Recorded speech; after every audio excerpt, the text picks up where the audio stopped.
انت بقول لك ايه، لو انا قعدت هنا مفيش اي مشكله؟ لا لا خالص، انت جوز اختي والعماره كلها عارفه كده، ومفيش حالات النهارده. يا دينا تعالى نقعد متأكدة شويه قبل ما اقعد يا دينا، عشان خاطر بس الدكتور ما يجيش ويفهم غلط. الدكتور مش جاي، وبعدين حتى لو جه ما هو هيعرف ان انت جوز اختي، فاكيد مش هيفهمنا غلط. يلا تعالى انا نقعد. قلقان يا دينا بالله عليك. ما تقلقش بقى يا عادل، صدقني انا مظبطه كل حاجه. طب بصي انا همشي وخلاص عشان خاطر ما يحصلش مشاكل. تمشي ايه يا ابني؟ عايزين نتفق مع بعض هنعمل ايه.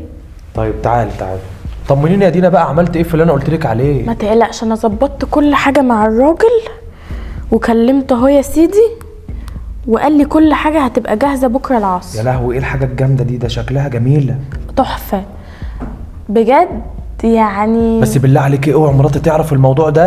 ما تقلقش عيب عليك. انت عارفه اختك لو عرفت عايزين ايه تبقى الحاجه كده ايه في الديره بيني وبينك. ماشي ماشي.